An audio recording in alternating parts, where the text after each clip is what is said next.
Hey everyone, this is Michelle Sullivan. Um, I wanted to share my story with you all here on my YouTube channel. Part of the reason why I wanted to do this was so that people would have a platform, that they would have a way to be able to talk about the things that they experienced with Hurricane Helene and to hold space for them while they did that. And I wanted to share my story with you all as well.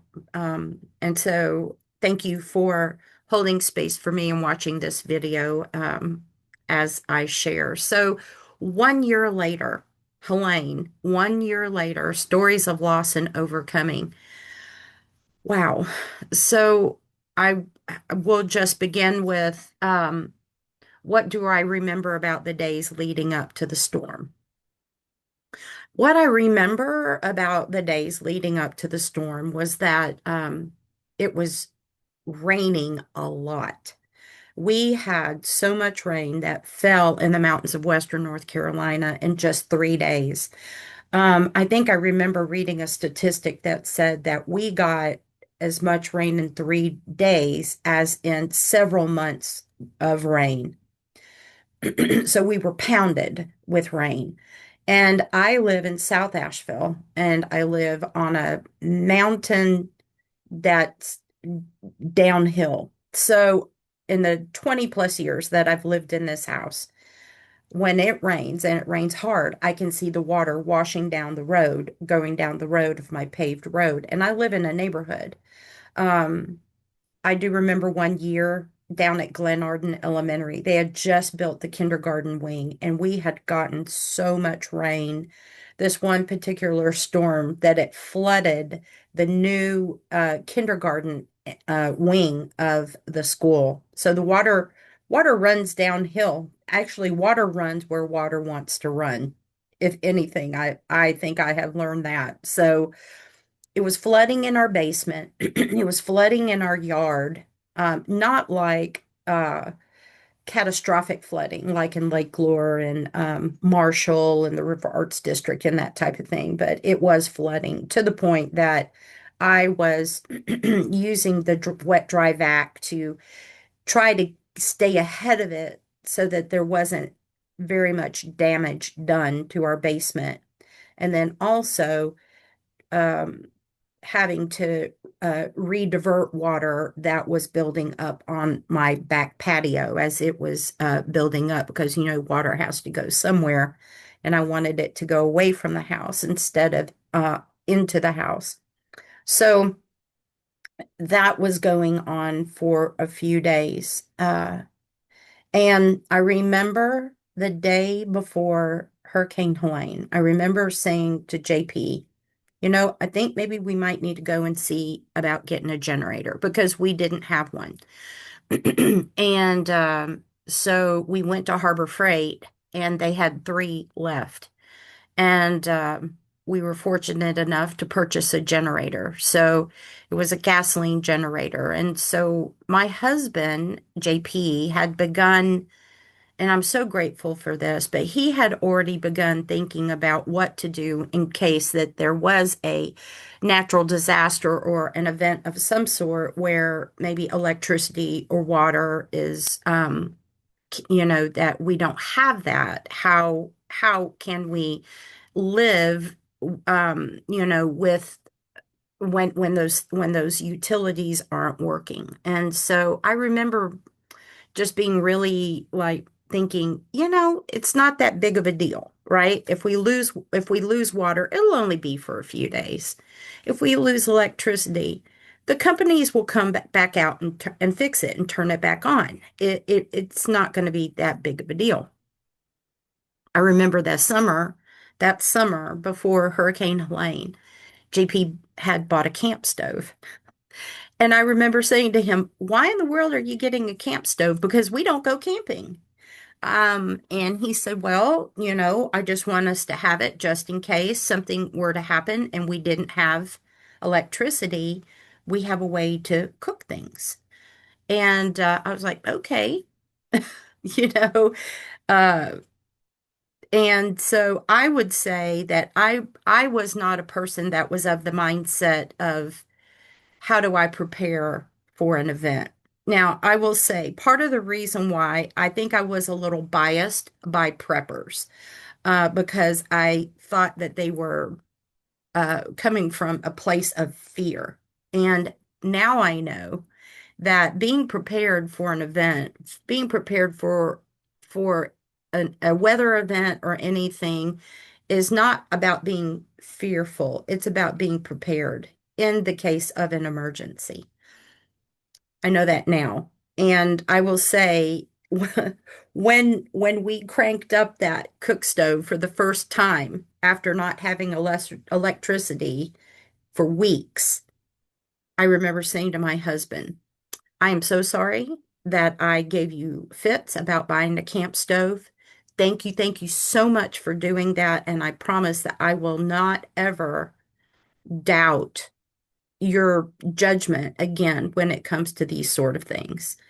So we did have a camp cook stove that we were able to use to heat water, and I was still able to make coffee on the camp stove, even though there was no electricity in the house. So um, yeah, days leading up to the storm, I was doing things like making sure that we had food.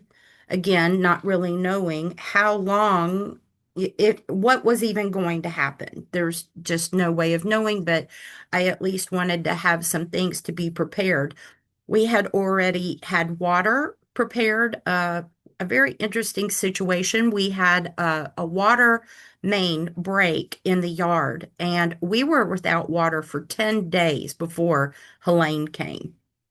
So we had to have our water turned off and then dig into the yard to find out where the leak was coming from. And it was like a water fountain coming out of our yard. And uh, we had to get that fixed. And that was fixed just a few days before Hurricane Helene hit. So we had already been storing water. We had bottled water, but we also had the big blue containers with, I don't know how many gallons of water it held. I want to say maybe 50 to 75 gallons of water. It's a lot of water. And so we already had those things uh, from the water event that happened before the storm hit, which in hindsight now, when I look at it, I think, wow, that was really helpful that we went through what we went through before the storm because we were prepared with water, not knowing what was going to happen, not knowing what was going to happen with Hurricane Helene. So that was kind of a divine um, situation that happened. So days leading up to the storm, I was doing what I would typically do, knowing if we have a weather event that's coming up, making sure we have batteries and candles and flashlights and food and yeah, just those cash, making sure that we had some cash on us because when electricity is out, you can't go to the bank to get money, and stores are not if stores are not opening, or if they're opening and you can't use your debit card, you can't use a credit card because there's no electricity. Cash is king at that point. And so making sure that we had some cash set aside. So I did what I thought we needed to do to be prepared for what I had no idea was going to be coming our way. So, what was it like for me that I was preparing? And for my husband, JP, he had a studio in the River Arts District. So, what he and his assistant were doing was they were preparing the studio um, because it was in on Lyman Street, Riverview Station. So it's like right next to the French Broad River.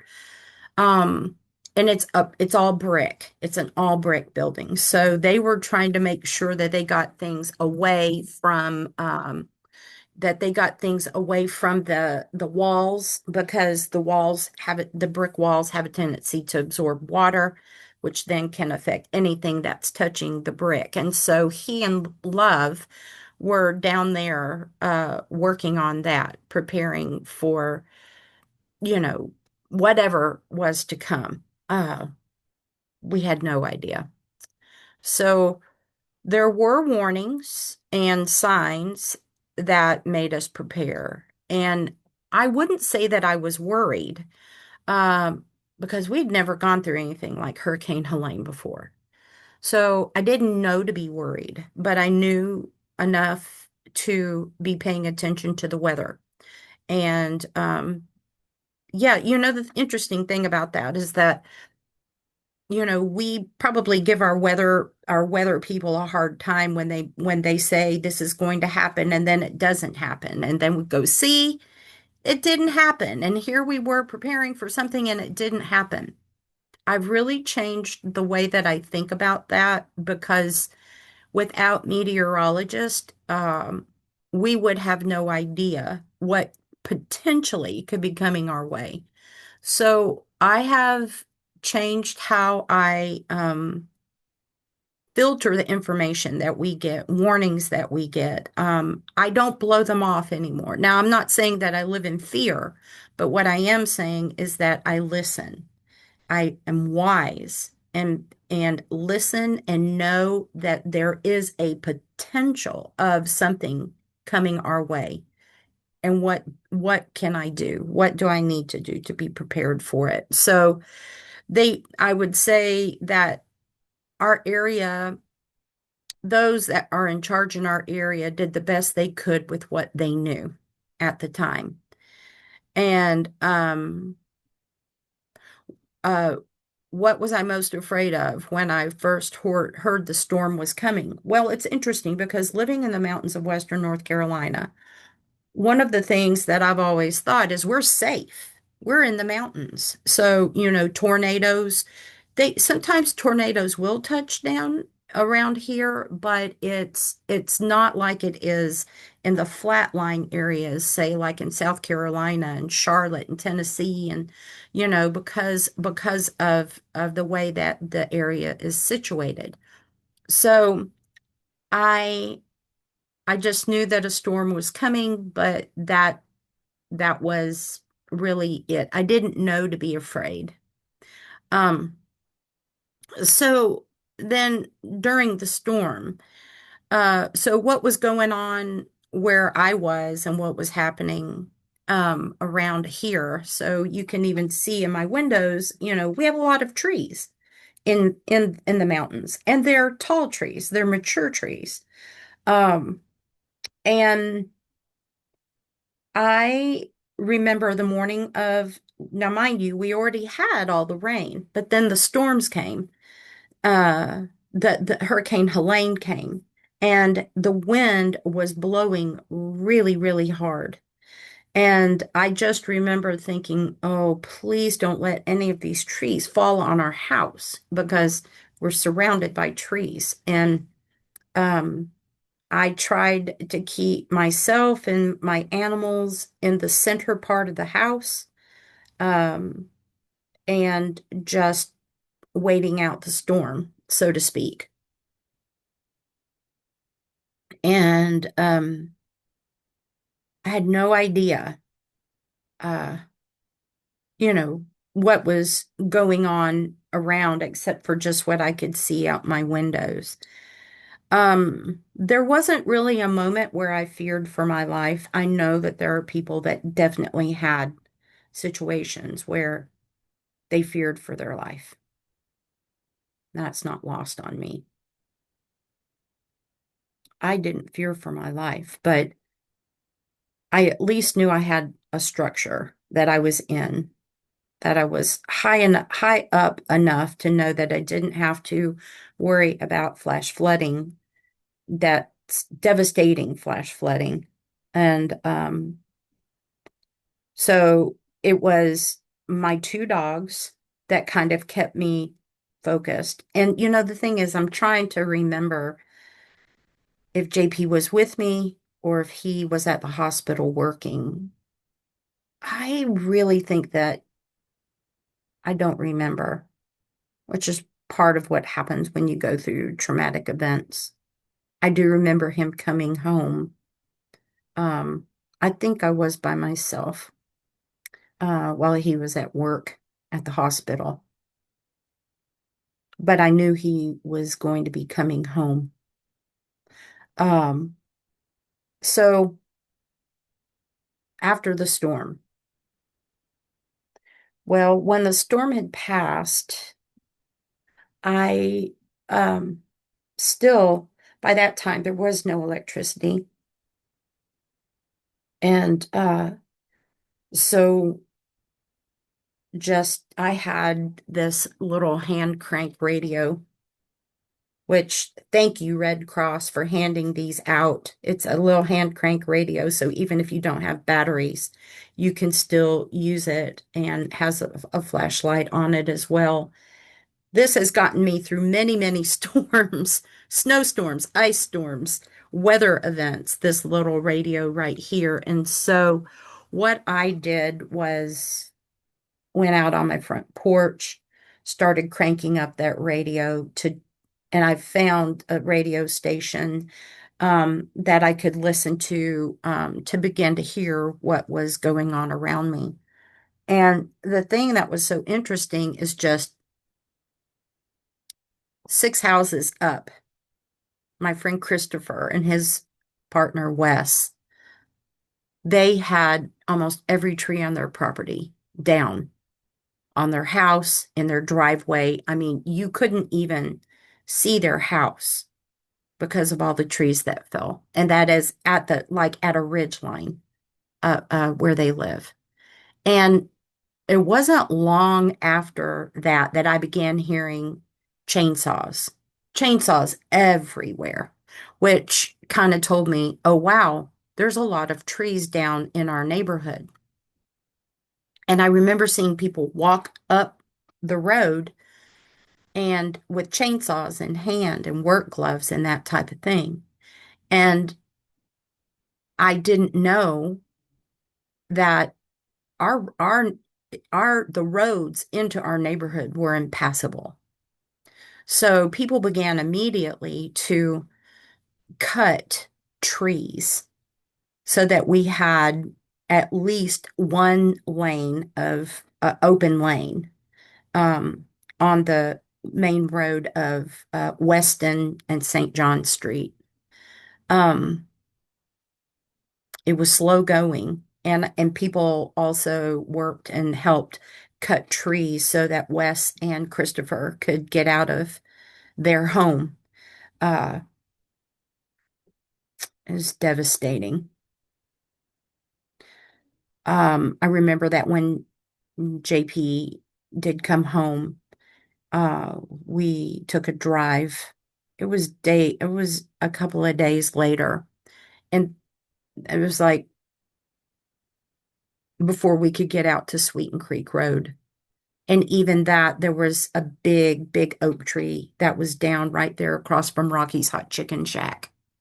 You couldn't go any further. You had to turn around. And it was almost like that's how it was the hours and the days following the storm. The roads that you knew that you could navigate and go in and out, you may have to turn around because they're impassable or washed away. So it was a lot about figuring out how could you get to a main road. It was like almost like going through a maze. Um, yeah, just shock. And that was even before what we knew what was going on all around us. So, is there something that I see or hear or feel that stays with me today? I would say that what stays with me is that fear when it rains and the wind's blowing really hard. I get anxious about that now, knowing what we went through. We actually had that happen just yesterday here. And I remember those feelings coming up of Hurricane Helene is, I need to check the weather. Are we under a tornado warning or whatever? And I'm probably hyper aware of the weather now. Not only that, this is funny, but I will, I know I keep up with the weather where my two daughters live, where my family lives in Charleston, South Carolina, my family in Arkansas, and my family in Texas. It's like I became my mother-in-law. God bless you, Mary Nell Sullivan, um, watching the weather, letting our family know, or checking in. Hey, are you okay? I saw that this is going on. Yeah, I'm that person now. Um, what helped me the most in the days and the weeks that followed? Well, one thing is that neighbors were all talking to each other. We are cooking food on our grills and our camp stoves or whatever. And Conrad and his wife across the street set up picnic tables in their yard. And we would come together and we would eat meals, communal meals together in their front yard. And so people just going up and down the road, knocking on the doors. Hey, we're going to be having a meal together here. You're invited to come, bring whatever you can, or if you don't have anything, come. Let's eat together and let's share what we have. How can we support each other? And I remember I probably met more of my neighbors after the hurricane because we were there to we it took the initiative of a few people to say, "Hey, are you okay? Do you need anything? Come eat with us." And that really helped a lot to be able to have that connection, um, and that support. Also, people would be telling each other about places where they were able to get internet connection. So, um, I could get internet, I could get Wi-Fi at on Sweeten Creek Road at the top of my road. I could get it there. And then I found out that I could get Wi-Fi down at Glen Arden Elementary School, which was at the other end of my road. And so what I did is that's when I began to make contact with with family to let them know that we were okay. And I remember when I was talking with my daughters for the first time, they were so relieved to know that we were okay because the world knew what was going on, what happened to us in Western North Carolina, and we were in shock and we didn't know what had happened. And as our family and friends began telling us what they were seeing and what they were hearing, we we were numb,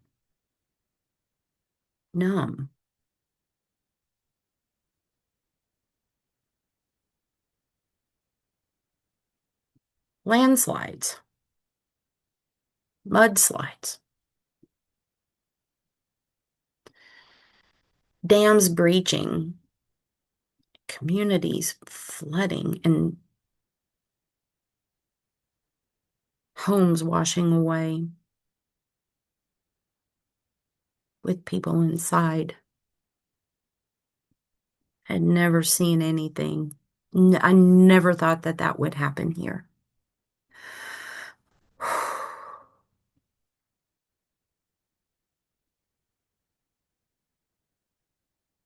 And then my husband's studio flooded in the River Arts District.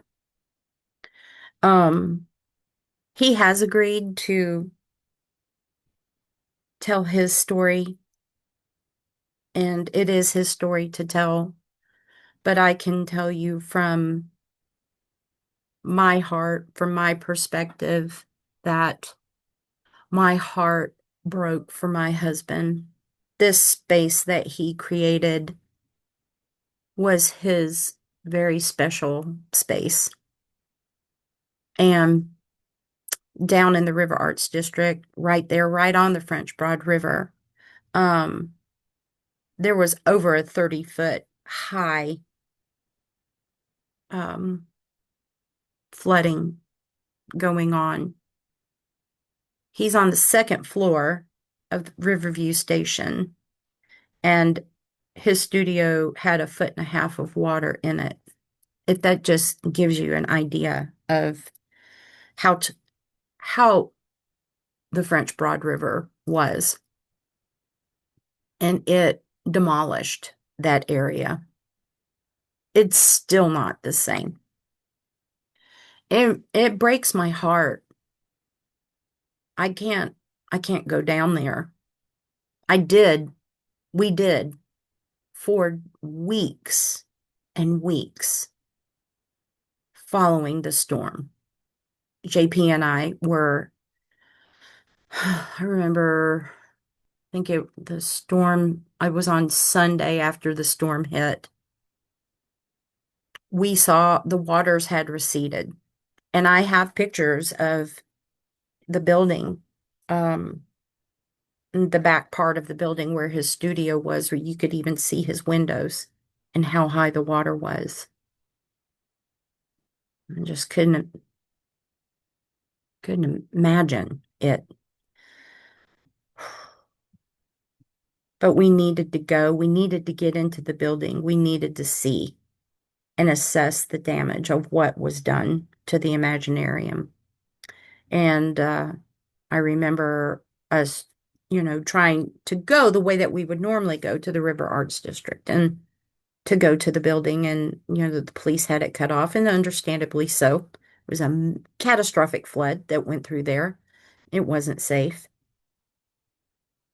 but we had to go. And so we found a way uh, to go around, and we parked our cars about a mile away and walked in on the railroad tracks. And so much debris, so many things on those railroad tracks.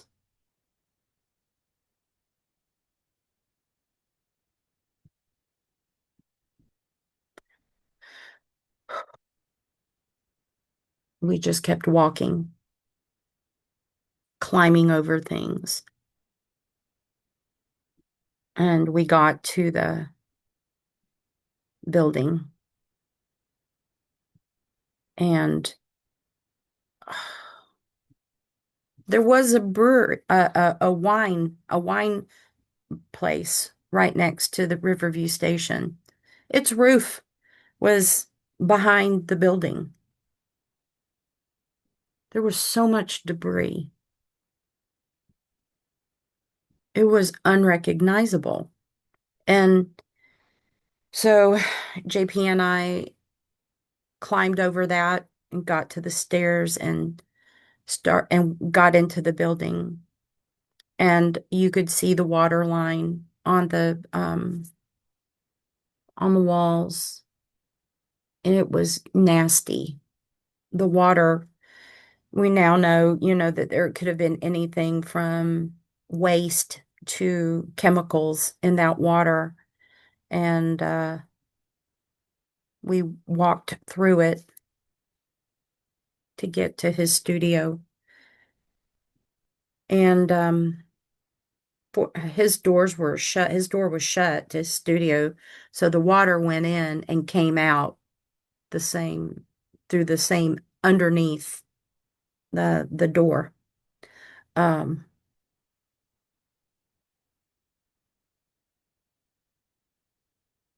but when we went in, I don't think we were prepared for what we saw. Because when you experience a flood, everything is affected. And that we just walked around in the studio, and we're looking, and we already, even though we had walked in a mile, we were able to carry out some things, and we knew. that there was a rescue mission that was going to need to take place, that we had to act quickly to save as much as we could from his studio. Now, mind you, everyone that's underneath him, their places flooded out where the floodwaters were all the way up to their ceiling.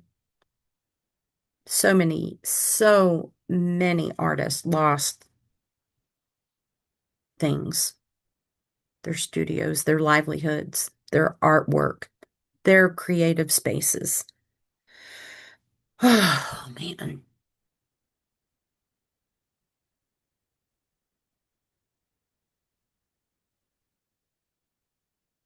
In the days and weeks that followed, it's what we did every single day.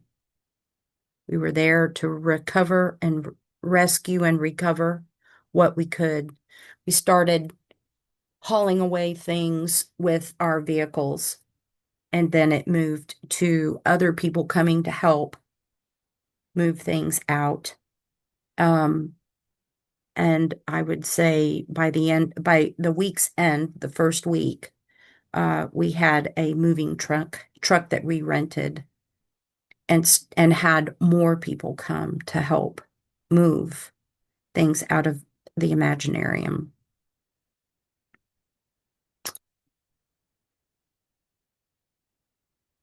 I worried about my husband. He was heartbroken. He was grieving. I think he was probably as low as he was when his mama died, because it was a death.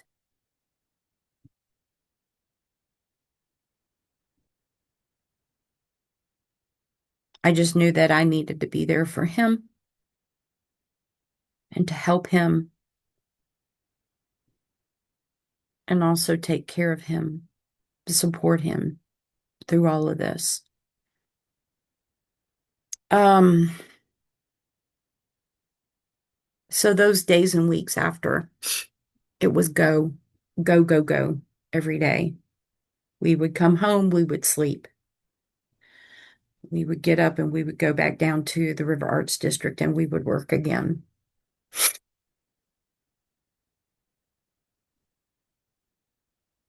I did see community come together in such a beautiful way.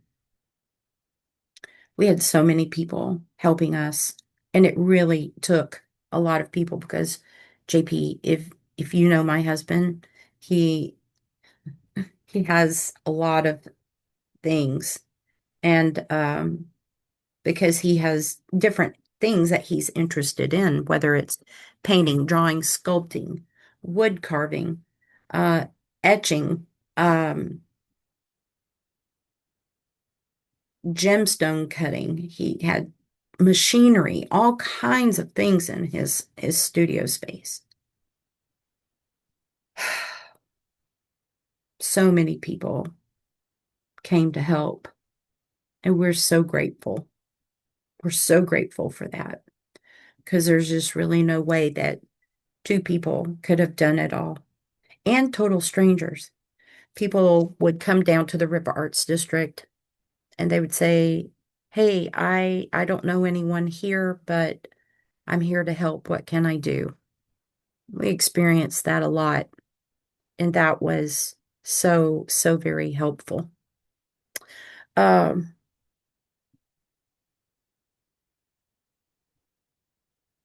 this experience of giving back and people coming to help, it resonates with me because I am a servant person.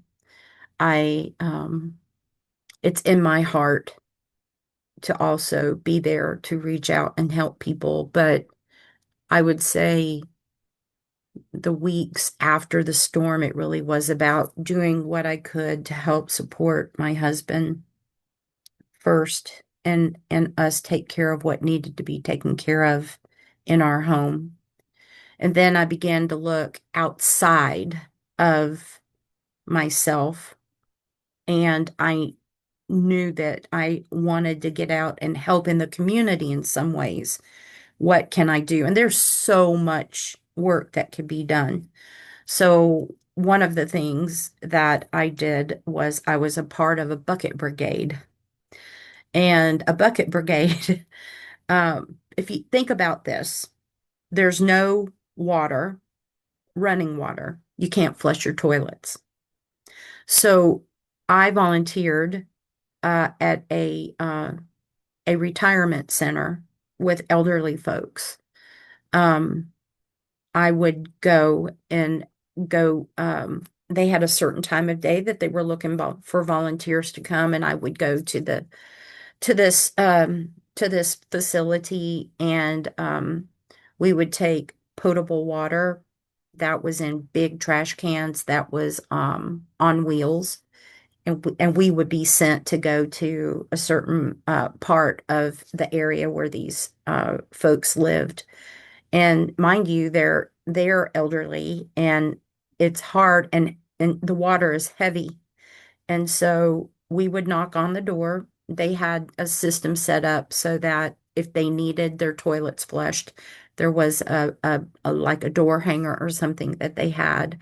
And I went and I flushed toilets for folks that needed that assistance. And I felt so honored to do that. Uh, and I know that, think about it. I mean, we typically don't have people come behind us to flush our toilets for us, right? But, you know, it, they needed help. They needed that help with that. And so for me to be able to go in, pour the water in the toilet and flush the toilet for the individual and fill up their tank so that they have a clean toilet when they need to use the restroom next. I did that for weeks, and I met some amazing people, and I felt a part of something that was really important. And I'm very grateful for that opportunity to support. The other thing that I got to do, uh, I volunteered at a little church in Fairview called the Fellowship Place. And I knew Jordan and Jonathan McMinn that attend that church. Fairview got hit, well, they got hit hard as well. Um, and they were blessed with a lot of supplies. And they were coming in, and, this little church acted as a hub in their community there in Fairview. And so I went there and volunteered, um, helping sort through supplies and helping, just doing whatever they needed done. And they were an incredible help to their community, this little church in Fairview. It was beautiful to be a part of that and to be able to support them. There's no telling how many stories they heard of loss and need. And it was just beautiful to see that. And that was happening in churches all around here and community centers. So many stories. So what helped me was doing the work, and then community service and giving back. That helped. And this experience changed me because I'm not indifferent any longer when I hear about natural disasters that happen, not only locally, but in the United States, in our country, and in our world. I know, I know what that feels like now. And wanting to help in any way that I can, and definitely pray. Definitely pray. Yeah, this experience changed me. It changed the way that I see myself because um I think, we all kind of can be lulled into this false sense of security that happened there, it couldn't happen anywhere else. And yet this summer when the Guadalupe uh flooded in Texas and Camp Mystic experienced a devastating loss of many of its campers being washed away, little girls. Oh man, oh man, oh man. Just breaks my heart.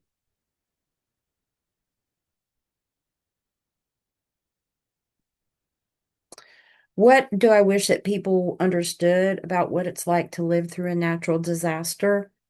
I understand that people might not want to think about it, that people might not want to put themselves in the shoes of people that have experienced devastating loss. I get it because I was there. I was also that way. Oh, I feel so bad for them, blah blah blah. But boy, it's something else when you go through it. And so I think that what I wish that people would understand is there that it could potentially happen to them in some way. And we've seen it with fires, earthquakes, tornadoes, hurricanes, um, natural disasters. And what I think I want people to understand is, um, number one, it's really important to have community because when these things happen, you don't want to be isolated. You want to be able to have that emotional support, but also the extra hands and feet on the ground to for you to be able to have help and then also to be of help to others. Um, so much kindness we experience, just so much kindness, and also the resilience. I think looking at this 1 year later, I have resilience now. I know I've been through this. And if I can do it once, I can do it again. I don't want to do it again, and hopefully it won't happen, but it could. And if it did, I now know what to do. So if I could give anyone advice going through a disaster now, what I would say is don't be afraid to ask for help. Reach out, accept the help that's being given to you. So many times I heard people say, there are so many more people that are in need than me. Please don't get, I can't accept this. Please give it to someone else.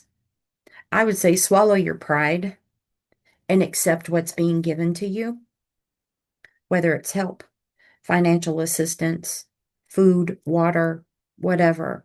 Accept that because it is fellow human beings acting out in compassion for you and for your community and for the area.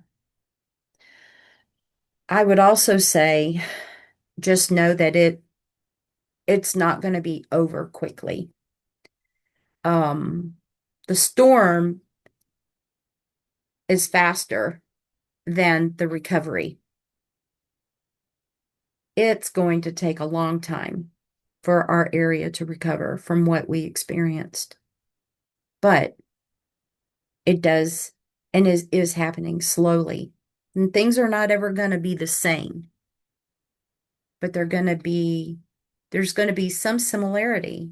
but it is going to be different and accepting the differences of what was, what used to be, and then about going forward.